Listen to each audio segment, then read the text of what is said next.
आज मैं आप सभी के साथ एक अंकल जी का केस शेयर करने जा रही हूँ। ये पीएलआर का केस नहीं है। अंकल जी ने आज से कुछ समय पहले, कुछ साल पहले मुझे ये केस व्हाट्सएप पर बताया था, जिसे मैं आप सभी के साथ शेयर करने जा रही हूँ। अंकल जी उस समय लगभग 61-62 इयर्स के थे। उन्होंने मुझे बताया कि वो काफ़ी अच्छी सरकारी जॉब पर थे, अफ़सर रिटायर हुए थे और अब वो घर पर ही रहते हैं। वो कहते हैं कि बचपन से, जब से भी उनकी याददाश्त है, उन्हें थोड़ा बहुत भी याद है, वो अपने पूर्व जन्मों की झलकियाँ देख पाते थे। जब मैंने उनसे पूछा कि आपको किस तरह से याद है, तो उन्होंने कहा कि बिल्कुल ऐसे ही जैसे हम सामान्य जीवन जीते हैं, तो दिन की घटनाएँ हमें याद होती हैं, मुझे वैसे ही याद है। इतनी ही स्पष्ट याद है, जैसे कि पिछले दिन की घटना हो, इतनी स्पष्ट। और ये आज से नहीं है, ये काफ़ी समय से है, यानी बचपन से है। लेकिन बचपन से ही उन्होंने जब ये बात बतानी शुरू करी कि उन्हें बिल्कुल स्पष्ट अपने पूर्व जन्म एकदम क्लियरली नज़र आते हैं, तो उनकी फैमिली में किसी ने ध्यान नहीं दिया। उसके पीछे रीज़न ये था कि बहुत बचपन में, जब वो बहुत छोटे थे, शायद कुछ महीनों के ही रहे होंगे, तो उनकी माताजी का स्वर्गवास हो गया। उनके पिताजी भी जल्दी ही इस दुनिया से चले गए, तो एक तरह से जो माता-पिता की छत्र छाया होनी चाहिए, वो उनके पास नहीं थी। वो अपने नाना-नानी के पास बड़े हुए, पले-बड़े, लेकिन वो कहते हैं कि हमेशा से एक अकेलापन था, एक जैसे अच्छा बचपन बच्चों का माता-पिता की छत्र छाया में गुज़रता है, वैसे बचपन मेरा नहीं गुज़रा। ऐसे में जो भी मैं अनुभव करता था अपने पूर्व जन्म की, जो झलकियाँ मैं बिल्कुल स्पष्ट देख रहा था, मैं किसी से कह भी नहीं सकता था और कोई समझ भी नहीं सकता था, और अपना तो कोई आस-पास था भी नहीं, तो मैं किससे शेयर करता। अंकल जी बताते हैं कि वो बचपन से काफ़ी इंटेलिजेंट थे, पढ़ाई में अच्छे थे। इस वजह से वो अपनी, क्योंकि और तो कुछ था नहीं जीवन में, तो वो पूरा ध्यान अपना अपनी स्टडी की तरफ रखते थे और धीरे-धीरे उन्होंने बहुत एक अच्छी सरकारी जॉब प्राप्त कर ली। माता-पिता का छत्रछाया ना मिलना, बचपन का थोड़ा-सा एक बेज़ार-सा गुज़रना, ये उनके लिए दुखदाई था, जो हमेशा रहा। लेकिन जब उन्होंने खुद एक जल्दी ही सरकारी जॉब हासिल कर ली, तो ज़िंदगी थोड़ी-सी सँभल गई।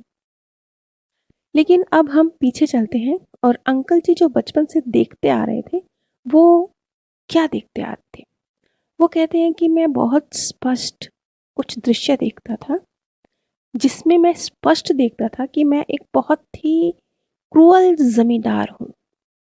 एक ऐसा ज़मींदार जो नोच-नोच के जैसे खाते हैं ना, जैसे वो होते हैं ब्याज के ऊपर भी ब्याज लगाकर खाते हैं।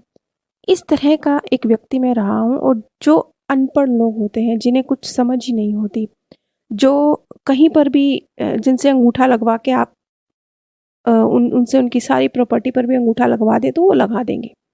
तो ये चालाकियाँ मैं गरीब अनपढ़ लोगों के साथ बहुत करता था, और मैंने इस तरीके से बहुत से लोगों की प्रॉपर्टियाँ, ज़मीनें हड़पी थी। इससे आगे वो कहते हैं कि मैं एक दृश्य बड़ा ही क्लियरली देखता था, बिल्कुल स्पष्ट, जैसे कोई सामने पिक्चर चल रही हो, इतना स्पष्ट, कि मेरे हाथ में चाकू है और सामने एक लंबा-सा मज़दूर, पतला-सा, लंबा-सा मज़दूर मेरे सामने खड़ा है, जिससे मेरी लड़ाई हो रही है, और वो चाकू मैं उसके पेट में मारता हूँ, और हर तरफ खून ही खून फैल जाता है। ऐसे जैसे खून का फव्वारा छूट गया हो, ऐसे जैसे खून की नदी बह पड़ी हो। और वो मज़दूर जो मेरा सामना करने की कोशिश कर रहा था, मुझसे मुकाबला करने की कोशिश कर रहा था, लेकिन वो खाली हाथ और मैं हाथ में चाकू, तो वो कैसे मुकाबला कर सकता था? ये वो मज़दूर था, शायद इसकी मैंने प्रॉपर्टी या किसी चीज़ को अपने कब्ज़े में लिया था, जिसके विरुद्ध इसने बगावत करी थी, और मुझे ये था कि आज इसने बगावत करी है, कल कोई और बगावत करेगा। तो इसका ख़त्म होना तो ज़रूरी है, ताकि जो सिलसिला शुरू हो जाएगा मेरे खिलाफ बगावत का, वो ना शुरू हो। इससे आगे वो बताते हैं कि उसी दृश्य में वो देखते हैं कि उनकी माताजी, जिस मज़दूर का उन्होंने चाकू मार के मर्डर किया है, उन्हीं की माताजी जो उस सारे दृश्य में को देख रही हैं कि कैसे एक खून का फव्वारा छूटा है, उनके बेटे के पेट में चाकू लगा है, उसकी मृत्यु, वो सब दृश्य देख रही हैं। और वो उस ज़मींदार को, यानी उन्हें, अंकल जी को बहुत ज़्यादा कोस रही है कि तेरे साथ भी यही हो, तू भी यही भुगते, तेरे साथ ऐसा ही हो। आज मैंने अपना बच्चा खोया है, तू भी ऐसे ही अपने बच्चे को तड़पता देखे। अंकल जी ने बताया कि वो बुजुर्ग महिला मुझे बद्दुआएं दे रही है और वो एक खून के फव्वारे छूटे हैं, वो लाश ज़मीन पर है। ये दृश्य मेरे सामने बिल्कुल इतना स्पष्ट होता था जैसे कल की घटना हो, जैसे मैं अभी सामने कोई पिक्चर देख रहा हूँ और ये पूरे जीवन रहा है। और भी कई दृश्य उन्होंने बताए थे मुझे। वो जो उन्होंने बताया था कि बिल्कुल मुझे क्लियरली याद आते हैं, एकदम स्पष्ट, और बचपन से आते हैं। अब तो उनकी एज लगभग 61-62 हो चुकी थी। तो अब इससे आगे वो वर्तमान में आते हैं। उन्होंने बताया, मेरी क्योंकि जल्दी ही सरकारी नौकरी लग गई तो मेरी एक संतान हुई, मेरा एक बेटा हुआ। मैं खुश था कि अब जीवन में थोड़ी सी स्टेबिलिटी आ गई, धन भी आ गया, प्रेम भी आ गया, अच्छी पत्नी भी आ गई, एक पुत्र संतान भी आ गई, नौकरी भी अच्छी मिल गई, तो चलो अब जीवन थोड़ा सा ट्रैक पर आया। लेकिन इनकी ये खुशी ज़्यादा दिन नहीं चली, क्योंकि इनके बेटे को एक बीमारी थी जिसमें बहुत जल्दी जल्दी उनके बच्चे के खून को बदलना पड़ता था। उन्होंने इस बीमारी का कुछ नाम भी बताया था कि जिसमें उनके बेटे के सारे शरीर के खून को समय समय पर चेंज करवाना पड़ता था। इस तरह की कोई बीमारी थी उनके बच्चे को। वो कहते हैं, इसके बावजूद मुझे अपने बच्चे से बहुत प्रेम था, मेरी पत्नी को भी अपने बच्चे से बहुत प्रेम था, और हम चाहते थे कि उसकी आयु लंबी हो, वो जिए, क्योंकि वही तो एकमात्र हमारे जीवन का सहारा था। कोई दूसरी संतान भी नहीं थी। वो कहते हैं कि जब तक वो जीवित रहा है, जब तक वो जीवित रहा है, बस एक यही सिलसिला चलता रहा। मैं अपना खून भी डोनेट करता रहा ताकि मेरे बच्चे को खून मिलता रहे। मेरी वाइफ भी अपना खून समय समय पर डोनेट करती रही ताकि मेरे बच्चे को खून मिलता रहे। हम बस इसी, बच्चे की आयु 20 वर्ष थी, 20 वर्ष के बाद 20 वर्ष की आयु में बच्चे की मृत्यु हो गई। तो वो बताते हैं कि बस जब से वो पैदा हुआ ऐसे लगता था कि जैसे बस हम उसे देने के लिए ही हैं। वो एक भावनात्मक पीड़ा शारीरिक तो थी ही, साथ ही साथ भावनात्मक पीड़ा जब से वो बच्चा पैदा हुआ वो हमारे साथ थी। और ऐसे लगता है कि मैंने इन 20 वर्ष की ही बच्चे की आयु थी, करोड़ों रुपए उस बच्चे के इलाज पर खर्च कर दिए। एक तरह से अपना 20 वर्ष का पूरा समय, एक एक पाई, सब कुछ, जो कुछ भी था मेरे पास, सुख चैन भी, सब कुछ उसी बच्चे पर इन्वेस्ट कर दिया।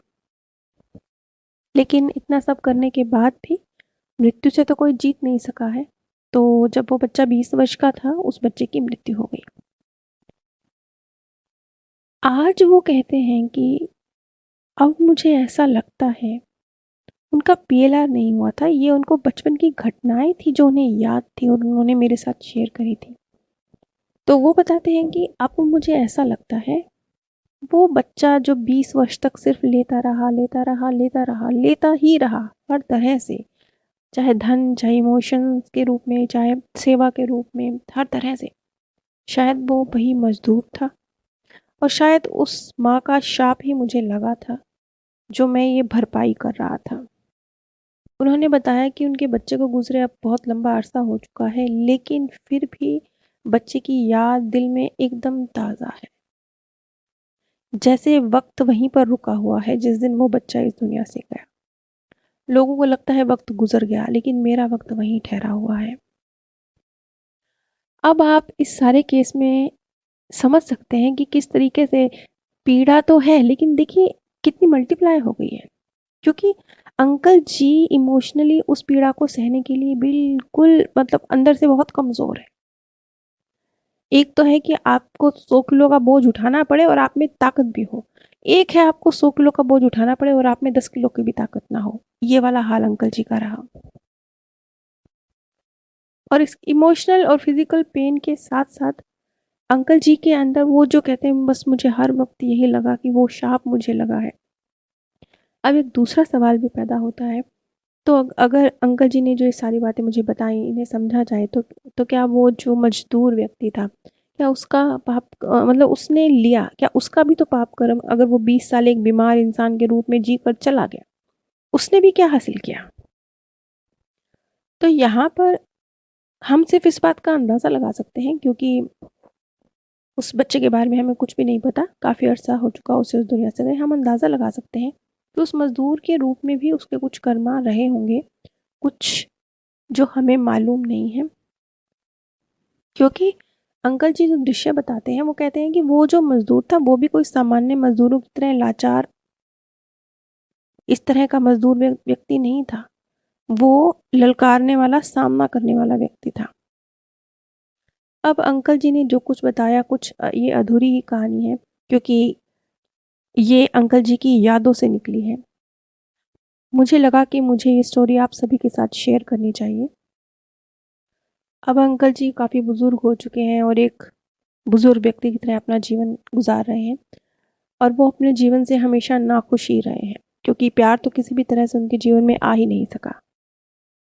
आप सभी पर परमात्म सौंदर्य, प्रेम और आनंद सदैव बरसता रहे। आप सभी दिव्य परम धाम में स्थान प्राप्त करें। आज मैं आप सभी के साथ